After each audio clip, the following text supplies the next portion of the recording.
मैं यतीम थी। चची रोज सुबह घर से निकाल के कहती वापस तभी आना जब हाथ में पैसे हों। यूं मैं पुराने कफन धो के बेचने लगी। एक दिन एक कब्र के पास से गुजरी तो किसी ने आहिस्ता से मेरा नाम पुकारा। मैं रुक गई। चारों तरफ सन्नाटा था। आवाज फिर आई, मेरा कफन वापस दे दो। मेरे हाथ से बोरी छूट गई। दिल कांप उठा। मैं दौड़ती हुई कब्रिस्तान से बाहर भागने लगी जब ठोकर लगने से मुंह के बल एक कब्र पे गिरी। सर उठा के देखा तो रूह कांप गई क्योंकि सामने मेरा। दे दो मेरा कफन मुझे, तुम भी एक औरत हो, मेरा कफन मुझे दे दो। क्या तुम्हें खुदा से डर नहीं लगता? क्या तुम्हें मौत से खौफ नहीं आता? मुझसे पूछो कि मौत कैसी होती है और मरने के बाद क्या होता है। एक कफन ही तो था मेरे पास, वो भी तुमने ले लिया। खुदा तुम्हें माफ नहीं करेगा। मैं डर के उठ बैठी थी। मेरा सांस फूला हुआ था। कमरे में हर तरफ अंधेरा था और मैं तन्हा उस कमरे में पिछले 4 साल से रह रही थी। मगर 4 साल से ये ख्वाब मेरी रातों की नींद उड़ा चुका था। मेरी आंखों से आंसू बह रहे थे। देखने को तो ये मामूली सी बात थी, मगर ना जाने उस औरत के दिल में कितना दर्द था जो मुझे उसकी आह लग गई थी। और पिछले 4 सालों से मैं एक पल भी सुकून से नहीं सोई थी। मैं जानती थी आज फिर रात जाग के गुजारनी थी। कोई नहीं समझ सकता था मेरी कैफियत को कि मैं किस तरह ये रातें जाग के काटती हूँ। अम्मा की याद, तन्हाई और अपने किए गुनाह की शर्मिंदगी सब एक साथ मुझे रात में डसते थे। कहने को हम मामूली सा गुनाह करते हैं, मगर वो गुनाह अल्लाह की नज़र में कितना बड़ा होता है ये हम आम इंसान नहीं जान सकते। गुनाह को छोटा समझना ही दरअसल बड़ा गुनाह है। अब जब एक मर्तबा गुनाह के रास्ते पे चल पड़ो तो ये ऐसी दलदल है जहाँ से निकलना बहुत मुश्किल होता है। कई मर्तबा इंसान इस दलदल में इतना धंस जाता है कि उसको वहाँ रहने की आदत हो जाती है और वो उसी माहौल को पसंद करने लगता है। और फिर अगर खुदा चाहे तो उसको हिदायत दे और अगर ना चाहे तो उस दलदल को ही जन्नत समझने लगे। देखो बीबी, अब हम तुम्हें और तुम्हारी बीमार माँ को बिठा के नहीं खिला सकते। अरे हमारे तो अपने घर का खर्चा इतनी मुश्किल से चलता है। मेरे अब्बा की मैयत मेरे सामने पड़ी थी, सब जा चुके थे। चाचा ने मेरे अब्बा को कफन तो दिया मगर उसके बदले में मेरी और मेरी माँ की सारी जिंदगी ले ली। अब्बा को दफनाने के बाद चाची के बोल हम पे किसी खंजर की तरह चल रहे थे। अभी अब्बा को दफनाए हुए कुछ ही तो घंटे गुजरे थे। अब्बा ने चाचा का हमेशा साथ दिया था, मगर अब्बा के जाते ही चाची और चाचा ने अपनी नज़रें फेर ली थी। अब हम यहाँ पे मजीद नहीं रुक सकते। घर अकेला नहीं छोड़ा जा सकता। चलो, तुम्हारे चाचा ने तुम्हारी और तुम्हारी माँ की जिम्मेदारी ले ली है तो अब हमारे साथ चलो। वक्त नहीं है ज़्यादा। मैंने हैरत और बेयकीनी से चाची की तरफ देखा। ये कैसा जुल्म था। अभी कुछ घंटे पहले ही तो हमारे घर की रौनक गई थी और अब हम इस घर को ही छोड़ के जा रहे थे। दिल तो चाहा कि चाची से कह दूं कि हाँ, मैं कहीं नहीं जाना चाहती, हम अपने घर में ही ठीक हैं, मगर फिर दिल में एकदम घबराहट आने लगी। मैं अकेली क्या कुछ करती? अम्मा को संभालती या घर के काम काज, या फिर घर से बाहर के काम करती। अब्बा ने कभी इस बात को महसूस नहीं होने दिया था कि मेरा कोई भाई नहीं है, मगर आज बहुत शिद्दत से ही कमी महसूस हो रही थी कि आज अगर मेरा कोई भाई होता तो यकीनन वो हमें ऐसे बेयार और मददगार न छोड़ता। कम अज़ कम वो हमारा सहारा बनता। हमें इस तरह दर दर की ठोकरें न खानी पड़ती। हमें अपना घर न छोड़ना पड़ता। वो घर जिसमें मेरा बचपन गुजरा था, वो घर जहाँ पे अब्बा के साथ बहुत सी यादें जुड़ी थी। ये सिर्फ मैं ही जान सकती थी कि उस वक्त मुझ पे क्या गुजर रही थी। अम्मा को फॉलिज का अटैक हुए 2 साल हो चुके थे। वो तो बिल्कुल बिस्तर पे थी, मगर आंखें तो उनकी भी नम थी। सुन तो वो भी सब कुछ सकती थी। मैंने गहरा सांस लिया। अकेली औरत होने का डर सिर्फ एक औरत ही समझ सकती है। अम्मा को राज़ी करना था। जल्दी से अम्मा के पास गई और उनसे कहा, अम्मा, हमें चाचा और चाची के साथ जाना होगा। हमें यह घर छोड़ना होगा। हम अकेली औरत ज़ात यहाँ पे नहीं रह सकती। ये माशरा हमें नोच खाएगा। अम्मा की आंखों से आंसू बह रहे थे और अम्मा मुझे इशारतन इनकार कर रही थी, मगर मेरे पास कोई जवाब नहीं था। मैंने अम्मा के आगे हाथ जोड़े और कहा कि आपसे गुजारिश करती हूँ, मेरी बात मान लें, चलें, चाचा और चाची के घर चलते हैं। कम अज़ कम चाचा का सहारा तो होगा और फिर वो अपने हैं। अगर अच्छा नहीं करेंगे तो कम अज़ कम बुरा भी नहीं करेंगे। मगर मैं गलत थी। मैं जानती थी कि मेरी आने वाली ज़िंदगी मेरे लिए कितनी मुश्किलात लेके आएगी। मेरा किया गया फैसला ही मेरे गले पड़ जाएगा। मैं बहुत मुश्किल से ही सही मगर अम्मा को मना चुकी थी। अम्मा टूटे फूटे अल्फाज में मुझे कहने लगी कि देखना, तुम्हें अपनी गलती का बहुत जल्दी एहसास हो जाएगा और इस बात पे पछतावा भी होगा कि तुमने ये फैसला क्यों किया। मैं चेहरे पे ज़ख्मी मुस्कुराहट लिए अम्मा को देखने लगी और कहा कि अम्मा, मैं जानती हूँ मेरा फैसला गलत है, मगर इस वक्त हमारे पास कोई दूसरा चारा नहीं, हमारे पास कोई रास्ता नहीं। मैं कुछ कर नहीं सकती। तुम्हारी बेटी बेबस है। मैं तुम्हारी बेटी होने का हक भी नहीं अदा कर सकती। मुझे माफ़ कर दो कि मैं तुम्हें दूसरों के रहमो करम पे छोड़ रही हूँ, मगर देखना, एक रोज़ ऐसा आएगा जब अल्लाह हम पे मेहरबान होगा और फिर हम दुनिया की तमाम खुशियों को लूट लेंगे। یہ الفاظ میں کس طرح کہہ رہی تھی یہ صرف میں ہی جانتی تھی۔ مجھے معلوم نہیں تھا کہ میرا مستقبل کیا ہے، میری اماں کا مستقبل کیا ہے۔ میں تو بس ایک اندھے راستے پہ چل پڑی تھی، جو راستہ کسی منزل کی طرف جاتا ہے۔ مجھے معلوم نہیں تھا، میں چچا کے گھر آئی تو چچی نے ایک چھوٹا سا کمرہ میرے اور اماں کے لیے کھول دیا، جہاں کباڑ پڑا تھا۔ چچی ہم یہاں پہ رہیں گے کیا؟ یہ سوال کرنا میری بے وقوفی کا ثبوت تھا، مگر ایک امید تھی کہ شاید وہ ہمیں کمرہ بدل دے، کیونکہ وہ کمرہ رہنے کے قابل تو تھا نہیں۔ تبھی ان کے چہرے پہ طنزیہ مسکراہٹ آنے لگی۔ نہیں نہیں، تمہارے لیے تو میں محل تعمیر کراتی ہوں، جہاں پہ تم اور تمہاری ماں عیش و آسائش کے ساتھ زندگی گزارو گے۔ میں شرمندہ ہوتے ہوئے چچی سے کہنے لگی کہ نہیں چچی، میرا وہ مطلب نہیں تھا۔ تبھی میں نے اماں کو ایک چارپائی پہ لٹایا اور کمرے کی صفائی کرنے لگی، ہر چیز اٹھاتے ہوئے آنکھوں سے آنسو بہہ رہے تھے۔ ابا کے ہوتے ہوئے تو ہمیں یہ سب کرنے کی ضرورت نہیں تھی، ابا کے ہوتے ہوئے گھر میں ملازم تک تھے، مگر میں نے دل بڑا کیا۔ ایسے دل چھوٹا کر کے تو زندگی نہیں تھی گزرنی۔ تبھی جلدی جلدی ہاتھ چلاتے ہوئے میں نے کمرہ صاف کیا۔ سکون کا کچھ سانس آیا۔ اماں کو کمرے میں لے کے آئی تو اماں بھی کمرے کو دیکھ کے رونے لگی اور ٹوٹے پھوٹے الفاظ میں کہنے لگی، کہاں ہمارا اتنا بڑا گھر اور کہاں یہ چھوٹا سا کمرہ، یہاں تو ہمارا دم گھٹ جائے گا۔ میں نے اماں سے مسکراتے ہوئے کہا کہ ایسا مت کہیں، یہ بھی خدا کی نعمت ہے، خدا کا شکر ادا کریں گے، ہمارے سر پہ چھت موجود ہے، ہم گلیوں میں سڑکوں پہ دھکے نہیں کھا رہے۔ صبح سے بھوکے ہونے کی وجہ سے اب بھوک بھی شدت کی لگی تھی۔ اب تو بس چچی کی آواز کا انتظار تھا کہ کب وہ آواز دیں اور کھانے کے لیے ہم لوگ کھانے کی میز پہ جائیں۔ تبھی ایک ملازم کمرے میں داخل ہوئی اور کہنے لگی کہ آپ کو آپ کی چچی بلا رہی ہیں۔ میں نے اماں کی طرف دیکھا اور پھر ملازمہ سے کہا کہ ٹھیک ہے میں آتی ہوں۔ میں چچی کے پاس گئی جو کچن میں کھڑی تھی اور کہنے لگی، کمرہ صاف ہو گیا ہے؟ میں نے کہا جی چچی ہو گیا۔ تبھی وہ کہنے لگی کہ اگر کمرہ صاف ہو گیا ہے تو چلو کھانا بنا لو، سب کو بھوک لگ رہی ہے، تمہارے چچا کو بھی وقت پہ کھانے کی عادت ہے، کل سے اب تم ہی کھانا بنایا کرو گی۔ اب اس گھر میں رہ کے مفت کی روٹیاں تو نہیں توڑ سکتی تم، اور نہ ہی میں تمہارے لیے کھانا بنا سکتی ہوں، اور نہ ہی تمہیں بٹھا کے کھلا سکتی ہوں، اس لیے تمہیں گھر کے سارے کام کرنے ہوں گے، کیونکہ گھر کے افراد بھی بڑھ گئے ہیں، اس لیے خرچہ زیادہ ہوگا۔ تبھی میں ملازمہ کو کام سے ہٹانے لگی ہوں، اس کے پیسے الگ سے نہیں دیے جائیں گے۔ میں نے حیرت اور بے یقینی سے چچی کی طرف دیکھا، یہ سب کچھ مجھے پہلے سے ہی اپنے دماغ میں بٹھا لینا چاہیے تھا۔ میں نے گہرا سانس لیا اور ان چیزوں پہ سوچ بچار کرنے کے بجائے جلدی جلدی ہاتھ چلانا شروع کیا۔ ایسا نہیں تھا کہ مجھے کھانا بنانا نہیں آتا تھا، مگر مجھے امید نہیں تھی کہ چچی اتنی جلدی مجھے ان کاموں میں لگا دیں گی۔ جسم تھکاوٹ سے چور تھا، مگر ہمت پکڑی اور جلدی جلدی کھانا تیار کیا۔ اماں کے لیے تھوڑا سا دلیا بنا لیا۔ کھانا تیار ہوتے ہی چچی کچن میں آئی اور آتے ہی دلیے کا باؤل اٹھایا۔ یہ دلیا کس کے لیے بنایا ہے؟ وہ چچی، اماں کے لیے۔ اماں روٹی نہیں کھا سکتی نا، اگر روٹی نہیں کھا سکتی تو اسے بھوکا ہی رہنے دو۔ اب میرے گھر میں الگ الگ کھانے نہیں بنیں گے، ہمارے پاس اتنے پیسے نہیں کہ تمہاری ماں کے لیے ہم الگ سے کھانا بنائیں اور ہم سب لوگوں کے لیے الگ۔ مگر چچی اماں کی حالت سے آپ واقف ہیں، ان کے حلق سے روٹی نہیں اترتی۔ تو ٹھیک ہے، اگر تمہیں اپنی ماں کی اتنی ہی فکر ہے تو کل سے کام کی تلاش شروع کر دو، گھر میں 4 پیسے آئیں گے تبھی تمہاری ماں کا الگ سے کھانا بنے گا، ورنہ تمہارے چچا کا اتنا بجٹ نہیں کہ تمہاری اماں کے لیے الگ سے کھانے بنواتے پھریں۔ میں منہ کھولے چچی کی طرف دیکھ رہی تھی، آنکھوں میں آنسو تیرنے لگے۔ اب آنکھیں پھاڑ پھاڑ کے کیا دیکھ رہی ہو، جلدی سے کھانا ٹیبل پہ لگاؤ، سب انتظار کر رہے ہیں۔ چچی کی خود کی 2 جوان بیٹیاں تھیں، مگر چچی نے کبھی انہیں کوئی کام نہیں کہا تھا۔ ان کا کہنا تھا کہ میری بیٹیاں پڑھ رہی ہیں، ان کے کام کرنے کی عمر نہیں۔ اب مجھے ایک نئی فکر ستانے لگی تھی کہ کل سے مجھے کام کی تلاش بھی کرنی پڑے گی۔ اماں کو تنہا چھوڑ کے جانے کا تو بالکل جی نہیں چاہتا تھا، مگر کیا کرتی، مجبوری تھی۔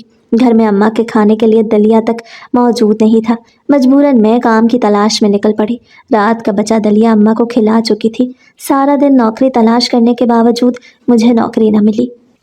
میں بہت پریشان تھی، اب کیا کر سکتی تھی؟ گھر خالی ہاتھ جاتی تو چچی جینا مشکل کر دیتی اور کھانے کو اتنا نوالا بھی نہ ملتا۔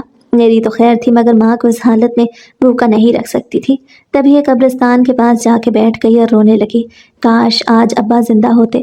تبھی ایک فقیر میرے پاس آیا اور آ کے کہنے لگا، تمہارا مستقبل یہی ہے، تمہیں یہیں پہ ہی روز آیا کرنا ہے۔ میں حیرت سے اس کی طرف دیکھنے لگی، دل میں ایک عجیب سا خوف پیدا ہوا اور گھبراتے ہوئے جلدی سے قبرستان سے باہر نکل آئی۔ میرا خوف فطری تھا۔ میں جلدی جلدی گھر پہنچی تو چچی میرا ہی انتظار کر رہی تھی۔ آ گئی محترمہ، بولو کتنی تنخواہ پہ نوکری لگی ہے؟ اگر تنخواہ کم ہوئی تو میں نوکری نہیں کرنے دوں گی۔ میں اپنی انگلیاں مڑوڑنے لگی اور نظریں ادھر ادھر پھیرنے لگی۔ چچی وہ वो आज काम तो नहीं मिला। मगर क्या? मैंने तुम्हें कहा था कि अगर आज काम ना मिला तो मैं खाने को कुछ भी नहीं दूंगी।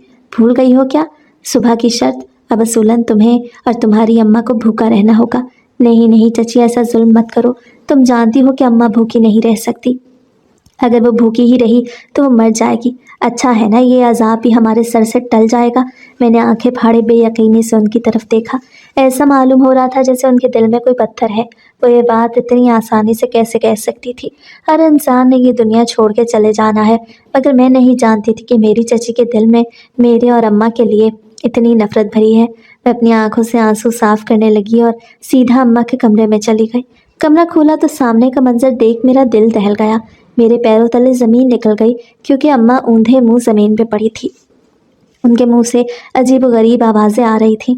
कमरे का दरवाज़ा बंद होने की वजह से आवाज़ें कमरे से बाहर नहीं निकल रही थीं, मगर जाने से पहले मैं कमरे का दरवाज़ा खोल रही थी और मुलाजमा से ताकीद करके गई थी कि अम्मा की आवाज़ों का ख्याल रखे। अम्मा, अम्मा, ये कैसे हो गया? आप कैसे नीचे गिर गईं? आपको कुछ चाहिए था क्या? मैंने जल्दी से अपनी माँ को सहारा दे के चारपाई पे लिटाया। अम्मा, ये दरवाज़ा किसने बंद किया और आप कैसे नीचे गिरी? अम्मा ने रोते हुए कहा, मुझे प्यास लगी है, 2 घूंट पानी के पिला दो। सुबह से किसी ने पानी का घूंट तक नहीं पिलाया। अब तो मेरे गले में कांटे उगने लगे हैं। माँ की बात सुन मेरे दिल में एक टीस सी उठी। कैसा जुल्म था! अभी तो हमें यहाँ आए कुछ ही दिन हुए थे और अम्मा की हालत देखी नहीं जाती थी। चची का जुल्म दिन ब दिन बढ़ता ही जा रहा था। उसको कैसे रोकती? मैं जवान जहान थी, उनके जुल्म बर्दाश्त कर सकती थी, मगर अम्मा, अम्मा की हड्डियाँ तो अब जवाब देने लगी थी। अम्मा मेरे आगे हाथ जोड़ती हुई रो रो के कहती कि खुदा के लिए मुझे यहाँ से ले जाओ, मैं यहाँ नहीं रहना चाहती। कई मर्तबा मैंने चचा से बात करने की कोशिश की, मगर हमेशा हिम्मत हार जाती। एक अजीब सा खौफ महसूस होता कि मैं चचा से कैसे बात करूँगी। कई मर्तबा हमारे रिश्ते हमारे लिए आजमाइश बन जाते हैं। मेरे साथ भी कुछ ऐसा ही हो रहा था। दिन ऐसे ही गुजरते जा रहे थे। अब तो अम्मा ने टूटी फूटी बातें करना भी बंद कर दी थी, क्योंकि मुझे अभी तक कोई नौकरी नहीं मिली थी और चची अम्मा को खाने के लिए ज़्यादा कुछ न देती। भूखा रहने की वजह से और इलाज मुकम्मल ना होने की वजह से अम्मा अब दिन ब दिन कमज़ोर होती जा रही थी। अम्मा की हालत देखते देखते अब मैं भी थकने लगी। कई मरतबा अब्बा को याद करती तो कई मरतबा अपने नसीबों पर रोती, मगर क्या किया जा सकता था? जो नसीब में लिख दिया गया वो मिटाया नहीं जा सकता था। यह आजमाइश तो काट नहीं थी, मगर मैं नहीं जानती थी कि मेरी ज़िंदगी में इससे भी बढ़ के आजमाइश आएगी। कभी कभी ऐसा होता है कि कुछ लोगों की ज़िंदगी सिर्फ आजमाइशों से भरी होती है। उन्हें हम सब्र करते ही देखते हैं, ना ही उन्हें सब्र का फल मिलता है और ना ही उनकी आजमाइश कभी ख़त्म होती है। सब्र भी कई मर्तबा खुदा की तरफ से आ जाता है और कई मर्तबा खुद करना पड़ता है। शायद यही ज़िंदगी थी, मगर इस ज़िंदगी को कबूल करना मेरे लिए बहुत मुश्किल था। कभी कभी दिल चाहता कि हराम मौत को गले लगा लूँ, फिर सोच के रूह कांप जाती कि इतना हौसला किस तरह मेरे अंदर आएगा, और फिर सब्र करने के अलावा मेरे पास कोई दूसरा रास्ता भी नहीं बचा था। मैं यतीम थी। चची रोज़ सुबह घर से निकाल के कहती, वापस तभी आना जब हाथ में पैसे हो। मुझे कोई नौकरी न मिली। एक रोज़ मैं थक हार के फुटपाथ पे बैठी थी कि एक औरत मेरे पास आके बैठ गई। शक्ल से तो तुम मांगने वाली नहीं लगती। मैंने चौंक के उसकी तरफ देखा, जो मुझे ही गौर से देख रही थी। मुझे घबराहट होने लगी तो मैंने चेहरा मोड़ लिया। मैं कुछ देर सुकून करना चाहती थी, मगर वो औरत मेरे सुकून में खलल पैदा कर रही थी। क्यों उदास बैठी है तू? चाहे तो मुझे बता सकती है। उसकी बातों से मुझे ऐसे लगा जैसे वो मेरा सहारा है, जिसके साथ मैं बातें कर सकती हूँ। कई मर्तबा ऐसे होता है कि अपनों से गैर आपके लिए सहारा बन जाते हैं। वो आपकी ज़िंदगी में ऐसी अहमियत रखने लगते हैं कि उनसे बात किए बगैर आप रह ही नहीं सकते।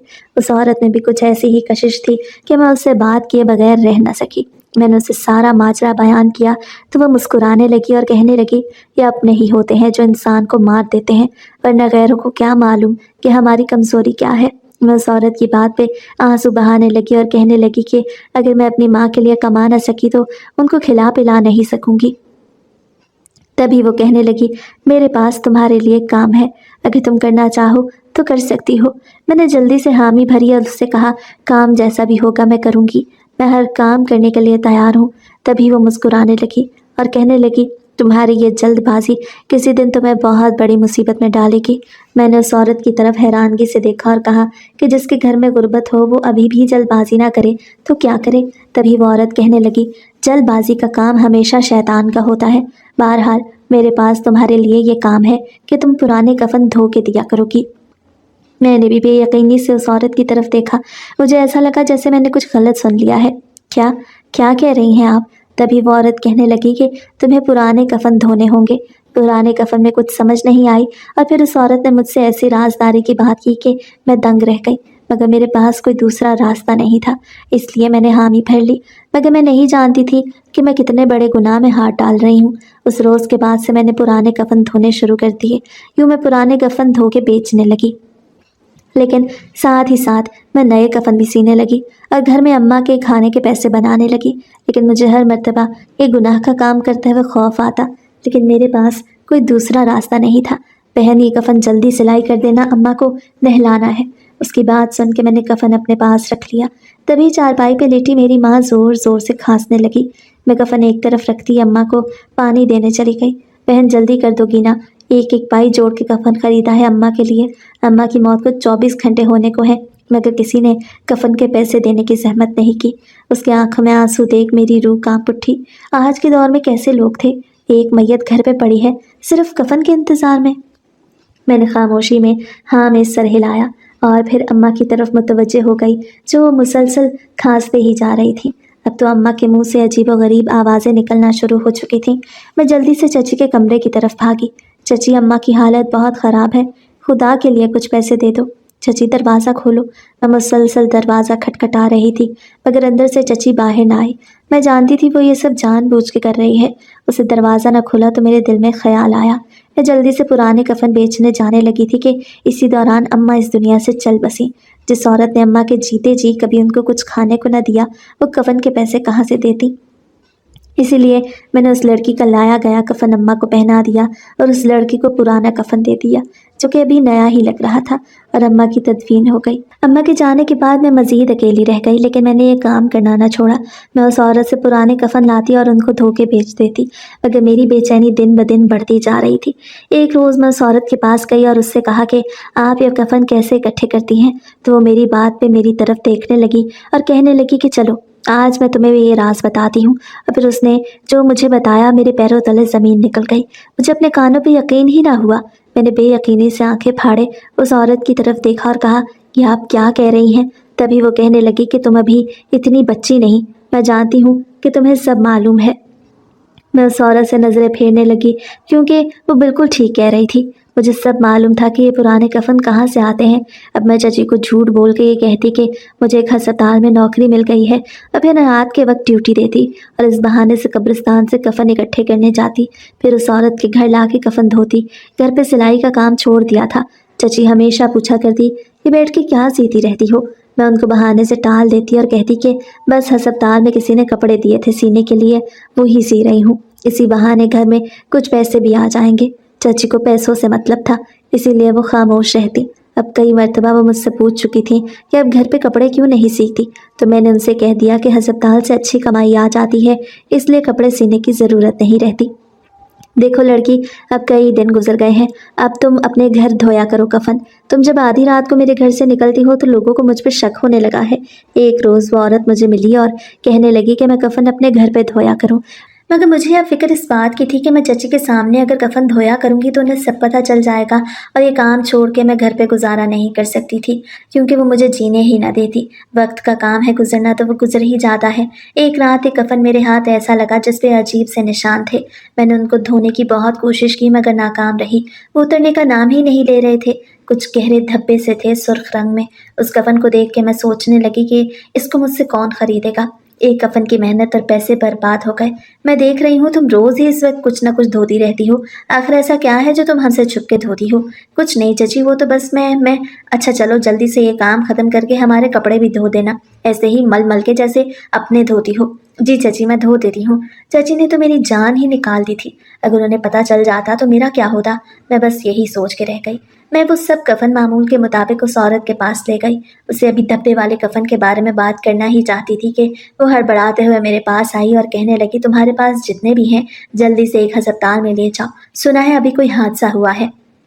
बहुत सी अमवात हुई हैं, तुम्हारे सब कफन वहाँ बिक जाएंगे, क्योंकि ऐसे हाथों में बहुत से लोग लावारिस ही मर जाते हैं, जिनके चेहरे बिगड़ जाएं या धड़ वजूद से अलग हो जाएं। ऐसे लोगों को अस्पताल ही कफन देता है। मैं भी बहुत खुश हो गई कि आज मेरे सारे कफन बिक जाएंगे, और इस बेख्याली में उस औरत से उस धब्बे वाले कफन के बारे में बात करना ही भूल गई। अस्पताल पहुंची तो हर तरफ भगदड़ मची हुई थी। तभी मैं वहां से एक डॉक्टर के पास गई जो मुर्दों को मुर्दा खाने में भेज रहा था। मैंने उस डॉक्टर से कहा कि मेरे पास बहुत से कफन हैं, अगर आप लेना चाहें तो ले सकते हैं। उसने अजीब सी निगाहों से मेरी तरफ देखा। मैं एकदम घबरा गई और फिर इधर उधर देख के कहने लगा कि मेरे पीछे आओ। पहले तो मुझे उसकी बात पे अजीब सा एहसास हुआ, मगर फिर मैं खामोशी से उसके पीछे चल पड़ी। दिखाओ किधर है कफन। मैंने सब कफन दिखाए तो उसमें वो धब्बे वाला कफन भी था। मैंने हड़बड़ाते हुए उसको उठाना चाहा, मगर उसने उसी पे हाथ रख दिया और अजीब सी निगाहों से मेरी तरफ देखने लगा। मैं एकदम डर गई। मुझे लगा मेरी हकीकत सबके सामने आ जाएगी, मगर तभी उसने राजदारी से मेरे हाथ में बहुत सारे पैसे रख दिए और उसको छुपा लिया। मुझे कहने लगा कि बाकी के कितने पैसे हुए। मैंने हैरत और बेयकीनी से अपने हाथ की तरफ देखा जहां बहुत से पैसे मौजूद थे, जिसका मतलब था कि ये सब पैसे उस एक धब्बे वाले कफन के थे। आखिर उसमें ऐसा क्या था? तभी उसने जल्दी से मुझे कुछ और पैसे दिए और कहा, यहाँ से चली जाओ, यहाँ पे दोबारा मत आना वरना तुम्हें पुलिस के हवाले कर दूंगा। मैं एकदम डर गई और मैं जल्दी से पैसे लेके वहां से बाहर आ गई, मगर अब हर रात मुझे एक ही खौफ महसूस होता। आखिर उसमें ऐसा क्या था जो मुझे उसके बदले इतने पैसे मिल गए? मैं कई दिन इस बारे में सोचती रही, मगर उस रोज के बाद से मैं एक रात भी सुकून से नहीं गुजार पाई थी। एक रात मैं कब्रिस्तान की तरफ जा रही थी कि मुझे ऐसे लगा जैसे कोई मेरा पीछा कर रहा है। मैंने कई मरतबा रुक के देखा, मगर वहां तो कोई भी मौजूद नहीं था। कुछ रात का वक्त था तो डरना फितरी अमल था, मगर मैं जल्दी जल्दी कफन कब्रिस्तान से इकट्ठे करके ला रही थी कि एक कब्र के पास से गुजरी तो किसी ने आहिस्ता से मेरा नाम पुकारा। मैं रुक गई। चारों तरफ सन्नाटा था। आवाज फिर आई, मेरा कफन वापस दे दो। मेरे हाथ से बोरी छूट गई। दिल कांप उठा। मैं बहुत डर गई थी। वजूद ज़लज़लों की जद में था। मेरे अंदर इतनी हिम्मत ही नहीं थी कि मैं इधर उधर देख सकती। कफन हाथ से छूट के ज़मीन बोझ हो चुके थे। मैंने जल्दी से दौड़ लगा दी। मैं दौड़ती हुई कब्रिस्तान से बाहर भागने लगी जब ठोकर लगने से मुंह के बल एक कब्र पे गिरी। सर उठा के देखा तो रूह कांप गई, क्योंकि सामने मेरे चचा खड़े थे। मैं हैरानगी से इधर उधर देख रही थी। चचा के साथ पुलिस वाले भी थे। तुम यहाँ पे क्या कर रही हो? चाचा की गरजदार आवाज़ सुन के मेरी रूह कांप उठी। मैं हैरानगी से चचा की तरफ देखने लगी। कुछ नहीं चचा, बस अम्मा अब्बा की याद आई तो यहाँ आ गई। मगर तुम तो इस वक्त अस्पताल होती हो ना? तुम्हारे बताए गए अस्पताल पता किया तो मालूम हुआ कि तुम वहाँ कभी काम के लिए गई ही नहीं। तो फिर कहाँ जाती रही हो तुम काम करने, वो भी आधी रात को? चचा वो मैं बहुत खौफजदा हो गई थी, और अब मुझे बस इस बात का डर था कि खौफ में मुब्तला होकर मैं कहीं चाचा को सब सच न बता दूं, और अगर ऐसा होता तो मैं बहुत बुरा फंस जाती और मुझे छुड़ाने वाला भी कोई ना होता। आखिर चाचा और चाची को क्या पड़ी थी मुझ जैसे अजाब को अपने सर पर डालने की? मैं अपने हाथों को मल रही थी कि तभी एक सिपाही चाचा के पास आया और कहने लगा कि सर, ये एक बोरी मिली है, इसमें बहुत से कफन हैं और बहुत सी कब्र कुशाइयाँ भी की गई हैं। मैंने आंखें फाड़े उस बोरी को देखा। ये तो वही बोरी थी जो मैं बेदहानी में कब्रिस्तान में ही छोड़ आई थी। चाचा ने न जाने किन निगाहों से मेरी तरफ देखा और मुझे कहने लगे, ये सब काम तुम करती हो ना? नहीं चाचा, मैं नहीं करती, मुझे तो कुछ पता भी नहीं, मैं तो अम्मा अब्बा की कब्र पे गई थी। तभी चाचा गुस्से से कहने लगे, तुम झूठ बोल रही हो, ना जाने कितने ही अरसे से तुम ये गुनाह कर रही हो और अब मानने के लिए भी तैयार नहीं। मैं कहता हूँ सुधर जाओ और अभी सच बता दो, वरना तुम्हारे साथ जो होगा उसकी जिम्मेदार तुम खुद होगी। मैं थर थर कांपने लगी। दिल तो चाहा कि सब कुछ सच बता दूं, मगर हिम्मत ही न पड़ी। तभी एक लेडी ऑफिसर आगे आई और आके मेरे हाथों को हथकड़ी से बांध दिया। चलो बीबी, तुम्हें अभी मेरे साथ चलना होगा। जब जेल की सलाखों की हवाएं खाओगी तो तुम्हें खुद ही अकल आ जाएगी, और ये जुबान जो भी झूठ बोल रही है फर फर सच बोलने लगेगी। नहीं चाचा, मैंने कुछ नहीं किया, खुदा के लिए मुझे छोड़ दें। ये तो चाची के दबाव में आके मैंने इस औरत की बात मान ली, मुझे मत लेके जाएं। चाचा उन्हें बोले ना कि मुझे छोड़ दें। रुक जाओ एक मिनट। चाचा ने उस लेडी ऑफिसर को रोका और मुझे कहने लगे कि अब जो भी हकीकत है सब सच सच बता दो, वरना अंजाम की खुद जिम्मेदार होगी। मैं फूट फूट के रोने लगी। अब सच्चाई बताने के अलावा मेरे पास कोई रास्ता नहीं था, मगर ये मैं कैसी मुसीबत में फंस गई थी। मैं नहीं जानती थी कि सच्चाई बताने के बावजूद मुझे सज़ा दी जाएगी या नहीं, मगर अब मेरे पास कोई रास्ता नहीं था। इसलिए मैंने सब हकीकत बताने का फैसला किया। मैंने चचा को बताया कि चाची के दबाव के बाद मैं एक फुटपाथ पे बैठी हुई थी, जब एक औरत मेरे पास आई और आके कहने लगी कि मेरे पास तुम्हारे लिए काम है, और उसने फिर मुझे बताया कि वो पुराने कफन धो के बेचती है। अगर मैं चाहूँ तो मैं ये काम कर सकती हूँ। उस औरत के बताए के मुताबिक मैं उस औरत से ही कफन लेने लगी और धो के उन्हें उस औरत के बताए गए पते पे जाके बेच देती। ये सब मामलात अभी तक बिल्कुल ठीक थे, लेकिन एक रोज़ उस औरत ने मुझे कहा कि ये कफ़न अब तुम खुद ही ढूंढा करो और खुद ही उनको धो के भेजा करो। चची मुझे घर में वैसे रहने के लिए इजाज़त नहीं देती, इसलिए मैंने ये काम न छोड़ा क्योंकि मुझे अभी कोई और काम नहीं मिल रहा था। तो फिर मैंने कब्र कुशाई करना शुरू किया, फिर मुर्दों का कफ़न उतार के उन्हें धो के बेच देती। और इस सब के लिए मुझे सारी सारी रात इंतज़ार करना पड़ता कि कौन सी कब्र अभी ताज़ा है जिस पे मेहनत कम होगी और पैसे ज़्यादा मिलेंगे। मैं इस कब्र को खोदती और उस मुर्दे से कफ़न उतार देती। कई मर्तबा वो मुर्दा मर्द होता तो कई मर्तबा औरत। चाचा मेरी बात सुन के शर्म से सर झुका चुके थे। अब तो मुझे भी अफसोस हो रहा था कि मैंने ऐसा क्यों किया। तभी मेरे दिमाग में एक झमाका सा हुआ और मैंने चाचा को बताया कि एक औरत पर से एक कफ़न ऐसा भी था जिस पे कुछ धब्बे थे। वो कफ़न रात के अंधेरे में दिखाई न दिया और जब मैं उसको धोने लगी तो उस पर बेतहाशा दाग देख मैं परेशान हो गई कि एक कफ़न की मेहनत और पैसे ज़ाया हो गए। मगर जब वो मैंने अस्पताल में बेचा तो वो सबसे महंगे दामों में बिका। वहाँ का एक डॉक्टर राजदारी से उस कफ़न को ले चुका था और उसके बदले उसने मुझसे बहुत से पैसे दिए। मैं काफ़ी हैरान थी कि आखिर उसमें ऐसा क्या है। चाचा सर पकड़ के बैठ गए और कहने लगे, मुझे बहुत अफसोस है कि तुमने इतना घिनौना खेल खेला। तुम्हें ऐसा नहीं करना चाहिए था।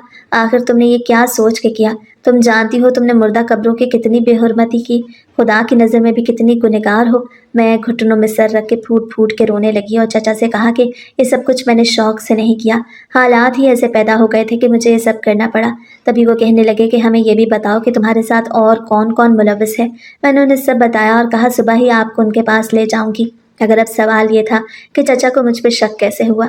मैंने जब उनसे पूछा तो वो मुस्कुराने लगे और कहने लगे, मैं जानता था कि तुम्हारी चाची तुम्हें वैसे घर पे नहीं रहने देगी। और फिर जब तुमने अपने काम का बताया तो तुम्हारी आंखें तुम्हारी जुबान का साथ नहीं दे रही थी। बस तभी मुझे शक हुआ कि तुम कहीं गलत काम में मुलविस ना हो। कई अरसा तुम पे नज़र रखी। जब इस बात का यकीन हो गया कि तुम कुछ गलत कर रही हो तो तुम्हारा पीछा किया। मुझे तुम पे शक ज़रूर था मगर मैं नहीं जानता था कि तुम इतना गलत काम कर रही हो। और आज फिर मैंने तुम्हें रंगे हाथों पकड़ लिया, क्योंकि कई मर्तबा तुम मेरे हाथों से बच के कहीं ना कहीं गुम हो जाती। मैं नहीं चाहता था तो तुम मज़ीद कोई गलत काम करो, इसीलिए मुझे पुलिस का सहारा लेना पड़ा। अगर सज़ा तुम्हें मिलेगी तो फिक्र न करो, तुम्हारी चाची को भी पूरी पूरी मिलेगी। अगर वो तुम पे दबाव न डालती तो यकीनन तुम ऐसा न करती, मगर तुमने ये काम किया इसीलिए तुम्हें इसकी सज़ा ज़रूर मिलेगी। मगर इससे पहले कि तुम्हें इन सब का नाम भी बताने होंगे और पता भी देना होगा जो तुम्हारे साथ इस काम में मुलव्वस रहे हैं। अगली सुबह मैं उन्हें लेकर उस औरत के पास गई। उस रोज़ पता चला कि वो औरत कोई आम औरत नहीं, बल्कि उसके पास हज़ारों लोग काम करते हैं और वो उन सबसे गलत काम ही कराती है। फिर चाचा ने कहा कि मुझे उस डॉक्टर के पास ले चलो जिसने तुमसे वो कफ़न ख़रीदा। मैं चाचा को अस्पताल ले गई और डॉक्टर को तलाश करने लगी। थोड़ी देर के बाद मुझे वो नज़र आ गया। मैंने चाचा को उसकी तरफ इशारा किया तो चाचा ने उसे गिराबंद से पकड़ लिया और पुलिस के हवाले कर दिया। तब मालूम हुआ कि उस डॉक्टर से एक मरीज़ को गलत दवाइयाँ देने की वजह से उसकी मौत हो गई और फिर उस डॉक्टर ने वो कफ़न उसको पहना के उसके घर वालों को ये साबित किया कि वो किसी हादसे का शिकार हो गया है। मुझे तो इस बात की समझ नहीं आ रही थी कि दुनिया में इतनी बेईमानी क्यों थी। हर कोई पैसे की लालच में बेईमान और गुनहगार हो रहा था। मुझे तो लगा था कि शायद बहुत बड़े गुनाह सिर्फ मुझसे हुए हैं, मगर यहाँ पे तो जैसे हर इंसान ही गुनहगार था, कोई ज़्यादा तो कोई कम, मगर हर एक के हाथ गुनाहों से रंगे हुए थे। घर से निकली तो मालूम हुआ कि दुनिया वैसी नहीं जैसी दिखती है। घर में बैठे जो कुछ हमें मालूम होता था वो तो बहुत कम था। घर से जब बाहर कदम रखा तो एहसास हुआ कि ये तो कोई और ही दुनिया है जहाँ पे मैं ज़िंदगी गुजार रही हूँ। बहरहाल मुझे मेरे किए की सज़ा मिल चुकी थी। मुझे 6 साल की कैद हुई और 7 जुर्माना भी अदा करना पड़ा। चाचा ने चाची को खुद से अलग कर दिया। जो जुल्म उन्होंने हम पे किए उन्हें उसकी सज़ा मिली। चाचा इंसाफ पसंद इंसान थे। वो हर रोज़ मुझसे मिलने आते और मुझसे अपने किए गुनाह की माफ़ी मांगते और कहते कि अगर पहले रोज़ ही सही मैंने तुम लोगों पे नज़र रखी होती तो तुम लोगों का ख्याल रखा होता तो शायद आज ये दिन न देखने पड़ते। मैंने अपनी बीवी पे भरोसा किया और कुछ अपने भाई और भाभी को इस दुनिया से चले जाने का दुख अपने दिल पे इतना ले लिया कि मैं तुम्हें भूल ही गया। लेकिन तुम फिक्र ना करो, मैं तुम्हें जल्द यहाँ से निकालूंगा और एक अच्छी ज़िंदगी दूंगा। मगर वो 6 साल मैंने कैद में जिस तरह गुजारे ये सिर्फ मैं जानती थी। जो गुनाह मुझसे सरजद हुआ उसकी माफ़ी शायद कभी ना मिलती। मैं हर वक्त शर्मिंदा रहती, डरी रहती, खौफज़दा रहती और खुदा से अपने किए की माफ़ी मांगती। फिर मैंने कितने ही मुर्दों की बेहुरमती की, खुदा की पर्दादार चीज़ों को बेनकाब किया। मुझे ऐसा नहीं करना चाहिए था। कितनी ही लाशें पामाल हुईं। क्या उनके घर वाले मुझे कभी माफ़ करेंगे? क्या खुदा मुझे माफ़ करेगा? यही सोच आज भी मेरे अंदर दफन है और यही सोच मुझे बहुत अजियत देती है। मैं कैद से तो रिहा हो गई मगर अपने गुनाहों की कैद से आज तक रिहा नहीं हो सकी। खुदा ने उस रिस्क कमाने के हलाल तरीके भी बताए हैं मगर हम जल्दबाजी में हमेशा हराम की तरफ भागते हैं। और हलाल कमाने और हराम कमाई में कितना फ़र्क है और क्यों इतना फ़र्क है, इसकी पहचान मुझे अब हुई। चचा मुझे अपने साथ घर ले गए। मेरी शादी एक छोटे से घर में कर दी मगर अब मुझे इस बात से फ़र्क नहीं पड़ता था। मैं बस खुश थी बहुत। मैंने अपने शौहर से कोई बात नहीं छुपाई।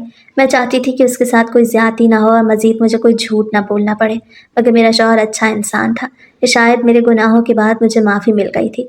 तभी मुझे ऐसा शख्स मिला जिसने मेरा साथ दिया और कहा कि वो मुझे माफ़ कर चुका है और दुआ करेगा कि खुदा भी मुझे माफ़ कर दे। मैं अपने शौहर और 2 बच्चों के साथ ज़िंदगी गुजार रही हूँ लेकिन कई मर्तबा मेरे दिल में एक अजीब सी कैफियत पैदा होती है। वो कहते हैं ना, कई मर्तबा हमसे ऐसे गुनाह हो जाते हैं जो सारी ज़िंदगी हमारा पीछा करते हैं। ये सारी ज़िंदगी हमारा साथ नहीं छोड़ते। उन गुनाहों से मेरा गुनाह भी एक था जिसने आज तक मुझे नहीं छोड़ा। कई मर्तबा मैं रातों को उठ के डर जाया करती हूँ। बेशक मेरा शौहर मेरे साथ है मगर मेरा ज़मीर मेरे साथ नहीं। वो मुझे हर वक्त मलामत करता रहता है। मेरे लिए ज़िंदगी कितनी मुश्किल हो चुकी है, मैं अल्फाज में बयान भी नहीं कर सकती। बस इतना कहना चाहती हूँ कि कोई भी काम करने से पहले एक बार सोच लिया जाए कि इससे क्या सारी ज़िंदगी मुझे सुकून मिलेगा या फिर तकालीफ और बेसुकूनी हमारा मुकद्दर बन जाएगी।